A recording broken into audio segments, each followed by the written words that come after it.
Okay, so I'm going to talk about some very recent results, but actually it was a series of results which were obtained jointly with my colleagues at Microsoft Research Silicon Valley, Itai Abraham, Daniel Delling, and Renata Vernick, and with Amos Fiat from Tel Aviv University. And so the title is Hub Label in Databases, or another title is Shortest Path for the Masses. And just to explain why it's for the masses, it's, all of us here are sort of 1% who programs in C++ or Camel or Python, and the masses usually program in SQL on top of a database, and they want something which is quick, and the only data structure they understand is database. The point of the talk is, by the way, I'm going to talk about exact shortest paths, and the problem size is sort of on a small size of massive, but we can deal with tens of millions of vertices. Oops, sorry. So let me start with motivation. So originally our work was motivated by driving directions, but now we can do other kind of networks. And basically shortest path is a fundamental optimization problem, and we're interested in algorithms which are efficient in theory and in practice. And the interesting development in this work was that there were very efficient heuristics, which for a while had no theoretical explanation. And then we came up with some theory behind it, and the theory suggested improvements. And hub labeling algorithm sort of was considered to be impractical for large networks, and it turns out that for some classes of networks, it's very, very practical. So I will talk both about road networks where we can handle very, very, very big networks, and about some general results where we can handle networks with a few 100,000 vertices. Okay, so the input is a graph with non-negative weight function, and think about this as unique distances, although it's not really necessary, but you can always perturb the problem to make shortest path lengths unique. And I will always talk about exact shortest paths. And you have the input, and then you have many, many queries of the form how to get from S to T, find the shortest path between S and T. And there is Dijkstra's algorithm, and there are essentially linear time algorithms, but this is not good enough for many applications such as driving directions. We really need sublinear algorithms.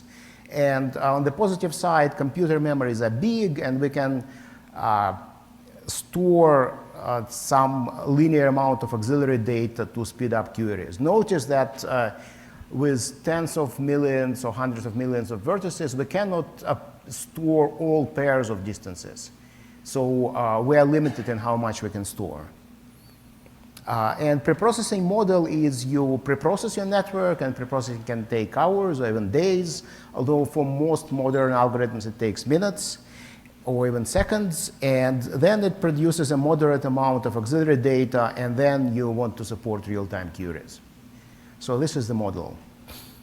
So labeling algorithm, it goes all the way to the beginning of Gavioli et al. 2001, and the idea is that for each vertex during preprocessing, you can compute a forward and reverse label. And then you forget about the graph, and given a pair of vertices, you compute the distance between the vertices from their labels. And of course, you want labels to be small. The initial paper was mostly about how compactly you can represent this information in labels. And they give some upper and lower bounds, and the sort of most of the paper, at least in terms of page count, is about lower bounds, which are harder, of course. But they also give some upper bounds for some graph classes based on hub labeling algorithm, which they introduce. And they show that some graphs admit small labels and some graphs don't. And so a hub labeling algorithm works as follows. So a label of a vertex, a forward and reverse label, is a set of other vertices and distances to them. So a label of S is the set of red nodes and distances from S to these red nodes. Sorry, it's for the forward labels, it's distance from S to red nodes, and for reverse, it's the other way around, from these hubs to S. And there is a label property that for any pair of vertices S and T, the intersection of the forward label of S and the reverse label of T contains a vertex on the shortest path between S and T. Okay? And this is a very strong property.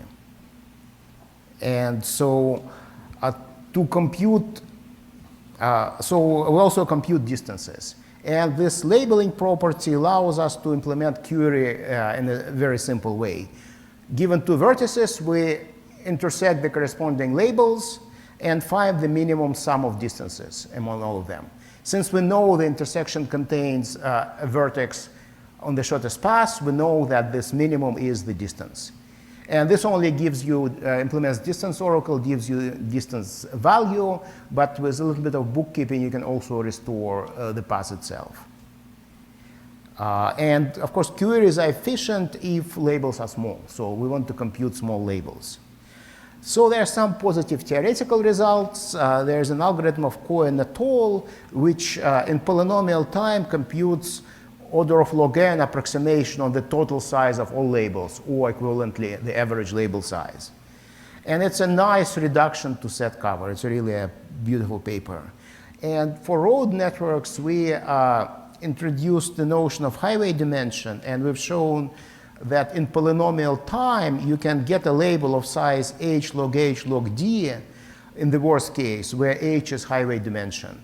And h is something much, much smaller than the number of vertices. It's sort of, our conjecture is that it's polylog for road networks. So this is, in some sense, a polylog bound on label size.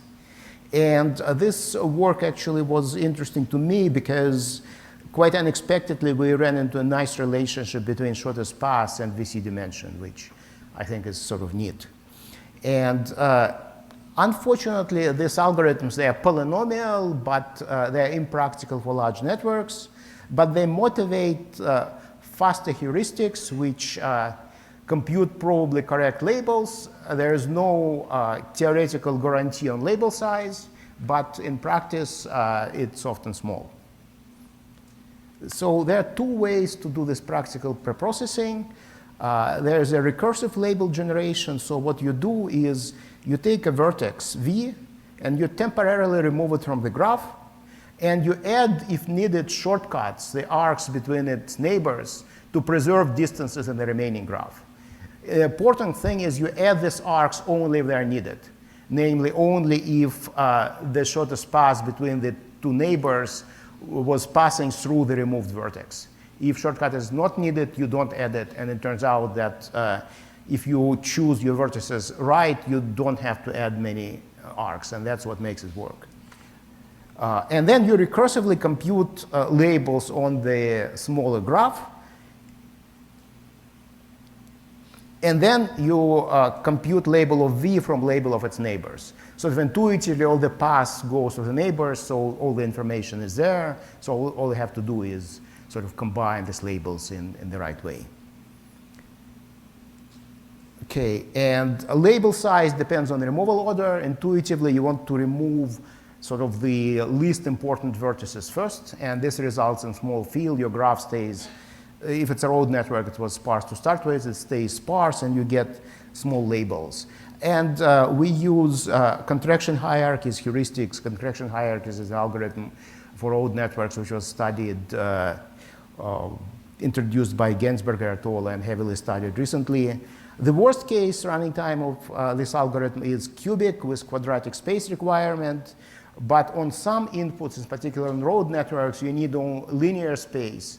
And the algorithm runs very, very quickly. In particular, we can preprocess the graph of Western Europe with 18 million vertices in 4 minutes and get labels of size 75 on the average. So each vertex needs to go to one of 18 million vertices, but essentially it needs to know only about 75 other vertices to figure out how to get there, which is somewhat surprising. Okay, then there is another label generation algorithm motivated by POI algorithm. You start with empty label and you go top down. Instead of sort of recursively eliminating the least important vertex, you eliminate the most important unprocessed vertex and add this vertex to all labels where it will be useful. In other words, if adding a vertex to a pair, this vertex to a forward label of one node and reverse label of the other node covers some previously uncovered shortest path, then you add it. If it does no good, you don't. And the importance of a vertex is given by number of previously uncovered paths which you cover divided by label size increase. And you keep doing this until all vertices are processed. And this is motivated by weighted greedy algorithm of POI et al., this formula of, and it's a little bit better than just doing greedy and just maximizing number of paths covered. The worst case is order of NM and quadratic space. It's not obvious how to implement this algorithm to achieve this, but it can be done. Unfortunately, in practice, it performs close to worst case. So sometimes it's better than the other algorithm, sometimes it's worse, and certainly the complexity limits applicability of this algorithm. But it's still practical on sparse graphs with hundreds of thousands of vertices. So here are some examples, and there are no databases yet, so this is honest C++ implementation. And this is size in thousands of vertices. So this is a road network of Bay Area. This is denali triangulation graph. This is a grid on a horse. This is preferential attachment, quarters, and two kinds of small world graphs. And you can see that preprocessing is sort of, you can do it. The label size for road networks is very small. For other graphs, it's not too bad, except maybe for small world graphs where it's substantial. And the query times are essentially proportional to label sizes. And they're very, very good, except maybe for small world graphs. But even for small world graphs, doing this is better than doing, say, bidirectional Dijkstra. So it still may make sense if you can store this much information, because remember, this is label size per vertex. But of course, in this community, you want massive data sets. That's massive. So just to put it in perspective, some history for road networks. These are some algorithms, and this is sort of the original paper. And the bottom one is the best time which is used in the table. So sometimes it's the same, sometimes not. And this is, again, road network of Western Europe. And Dijkstra's algorithm takes about 2 seconds. And then at some point, we came up with the landmark-based triangulation approach. And we were very happy because we got 2 orders of magnitude improvement. But then the subsequent work showed that this is sort of bad, although we're very excited about it. And the hub label algorithm provides the latest improvement, and it's hundreds of nanoseconds. It's below a microseconds distance oracle. So you can think about it, this looks like a horse race, right? Because if you want to display it to the user in some meaningful way, you have to draw something on the screen, and so on and so forth. So it may be too fast. But the nice thing is that this good performance enables other kinds of applications. So let me switch gears and talk about roads and databases. And the current story is that many, many, many applications are written in SQL on top of databases, and databases support only Euclidean distances. And when I learned about it, I thought, no, it cannot be.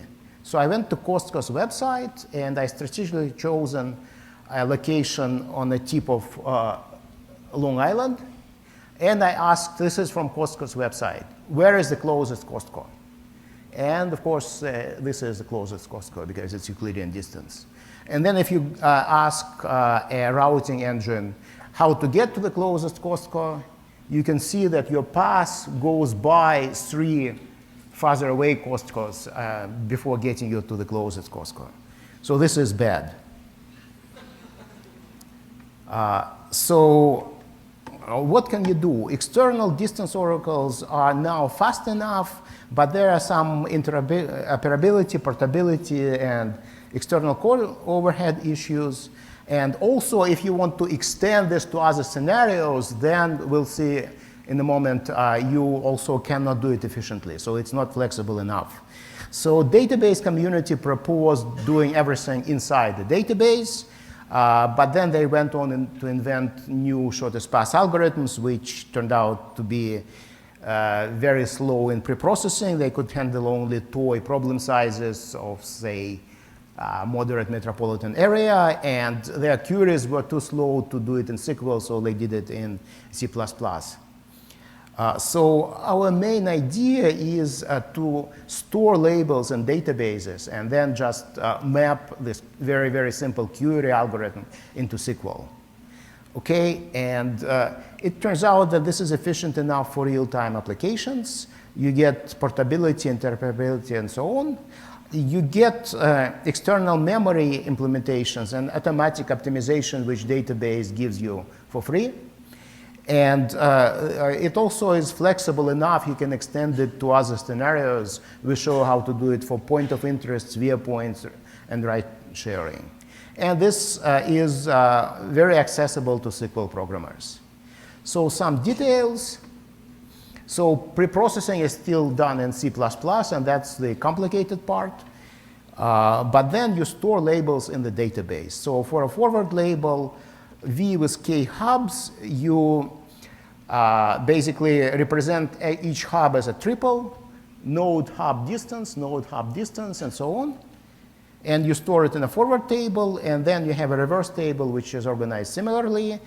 For the Western Europe graph, it's about 1.5 billion rows. So as I said, this is sort of on a small side of massive. And then you index, so you sort these tables first by node and then by hub. And given that this is the SQL code. So it's very, very simple. This is a real SQL code. And if you're a SQL programmer, you can see how it works. If not, you can believe that this is it.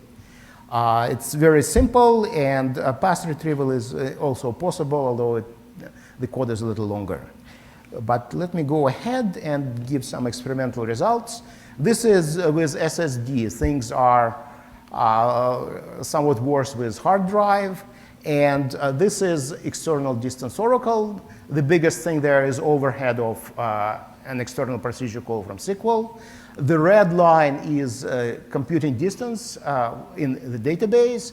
And the black line is extracting the path.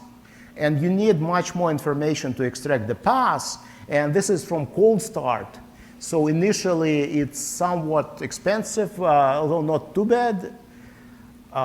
It's about 15 microseconds. But then as more and more things get into cache, things get better and better. So it's quite practical. But notice that it's 1,000 times slower than C++ implementation. But still, it's good enough for online applications. So you gain flexibility, you lose in performance, but you have a lot of performance to start with, so you can afford it. The interesting part is that it's also very flexible, and you can extend it. So let's think about points of interest. So you want to find the closest gas station, or k closest gas stations. And in the US, there are about 100,000 gas stations. So if you just want to compute all distances to all gas stations, that's 100,000 queries. That's not too good. But what notice that all shortest path to S must pass through its hubs. So for each gas station, its set of hubs intersected with the red hubs for your current location will give you a via point. So you pre-compute a super label for gas stations. You take the union of all labels of the points of interest, And in fact, you can prune it because you know that if a hub is shared by several gas stations, you are only interested in the closest one. So you can throw away all the rest. And then the query is essentially you are intersecting two labels, the super label and the real label. Okay, and you find this path sort of implicitly, and you keep the best one. And this generalizes to k closest points of interest. So implementation is very, very similar. And it's sort of lunchtime, so let me skip it. But there is a paper which describes it. So it's very simple. Again, it's just a few lines of SQL. And performance results are kind of interesting. And there are versions with pruning and without pruning. And where k here is the number of closest points of interest you want. If it's 16, it's this line with and without pruning. And this is for 1. And the interesting part is this bumps. So this is, shows the result of optimization. So if you think about it, to intersect labels, you have to find intersection of two sorted arrays. Right? Internally, basically, you have an array containing one label, an array containing another label. And if two arrays are of more or less equal size, you basically do merge sort. So the running time is linear in the size of say, the biggest of this, but they're more or less the same. If one array is huge and another array is small, what you do is binary search for each element of small array. So your running time is logarithmic in the size of the big array. And this bump here is where the optimizer of your database decides to switch between these two strategies. And we did no optimization, we gave database no hints about optimizing it, figures it out on its own. Actually, we know very little about databases. Maybe there's a better way, but even with automatic optimization, the growth rate is logarithmic, and it's quite practical for very large sets of points of interest. Okay, so in conclusion, hub labels is a very powerful concept. It works on road networks very well and on other classes of networks it's more successful on some and less successful on others, but it goes beyond road networks. There are extensions from distance oracle to other location problems, and it's highly practical for real-world problems.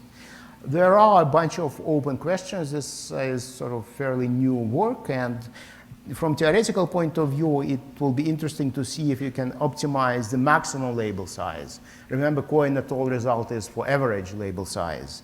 Then there's a question of practical log-n approximation for labels. With coin-at-all algorithm is polynomial and not practical. The algorithms we have are practical, but there's no performance guarantee. It would be nice to have both. Then there's a question of best labels for Europe. We now have labels of size 69. It's not clear how far from optimal they are. We believe they're fairly close to optimal, but it would be interesting to get some nearly matching lower bounds.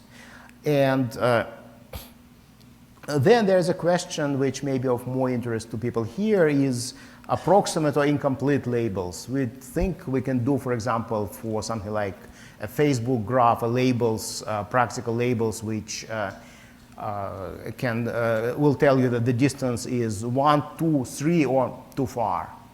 And as you realize, this may be all Facebook is interested in, because if you are too far in the network, they don't want to do any similarity advertisement or anything like that. So there, to extend this results to huge networks, there are two possible avenues. You can have incomplete labels only answer certain queries, or you can have approximate distances.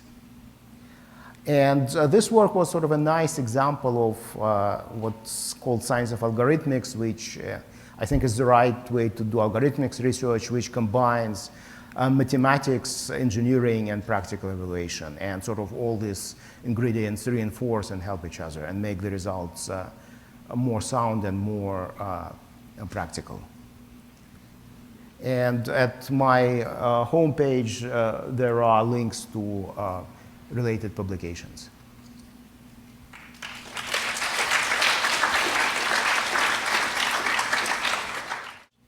Oh yeah, how hub labels change when you add new things to the graph. And you said new vertices. There's a difference. If you add a new point of interest, it's a vertex in the graph which is already in the graph. So you only need to change the super label for this set of points of interests. So that's relatively easy. If you add, this is not really a dynamic algorithm. If you add a new vertex to the graph, it may change the notion of what's important, what's not. Of course, if it's just one vertex, it's not too bad. You can just look at its neighbors and build a label for this vertex.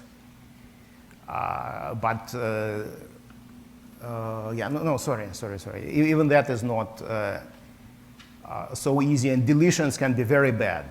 Although we do have a result which allows deletion of a constant number of vertices. This is not sort of yet written up, but you can delete a small number of vertices and pay a penalty which is multiplicative in the number of deleted vertices. But as it is, the algorithm is not dynamic. I think it can be fault tolerant sort of with a small number of additions and deletions, but it's far away from being fully dynamic. For road networks, there are other things which are much better on being dynamic.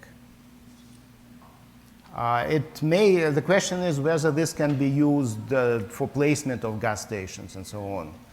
I don't know how to do it directly. Certainly, you can compute distances quickly, so then you can do some sort of facility location problems and so on more efficiently.